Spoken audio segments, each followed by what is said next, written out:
राधे राधे भक्तों, आइए आज हम लोग माघ मास महात्म की कथा में 9वें अध्याय की कथा श्रवण करेंगे।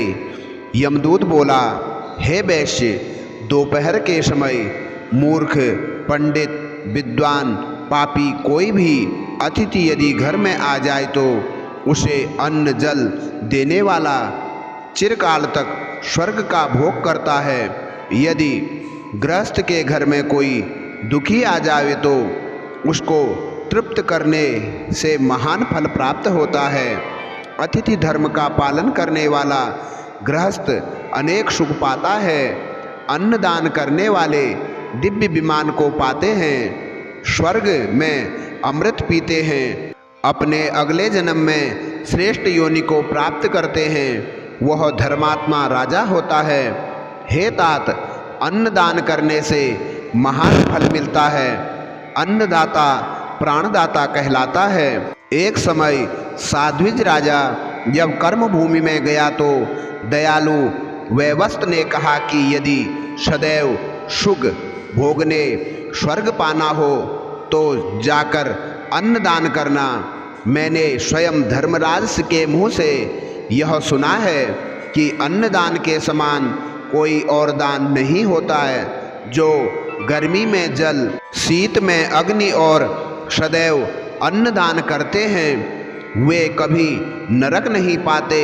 जो गायत्री का जाप करते हैं वे स्वर्ग पाते हैं। वेद मंत्रों के जाप से प्राणी के समस्त पाप नष्ट हो जाते हैं। जो दोनों समय यज्ञ करते हैं, व्रत करते हैं, तीर्थों पर स्नान करते हैं, सत्य बोला करते हैं, वे कभी भी यम द्वार नहीं देखते।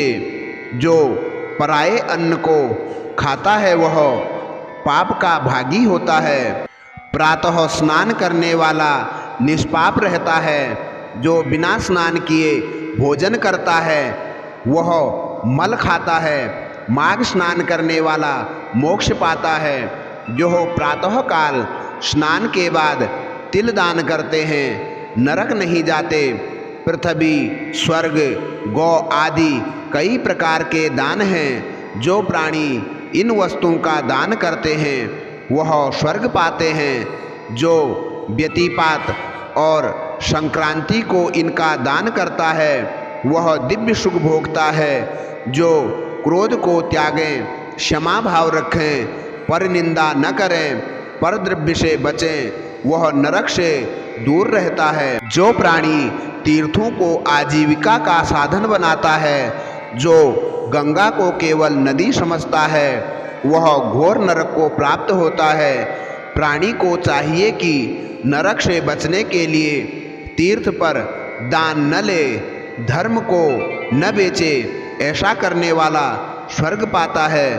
तो अभी आपने श्रवण करी माघ मास महात्म की कथा में 9वें अध्याय की कथा। इससे आगे की कथा आप लोग 10वें अध्याय में श्रवण करेंगे।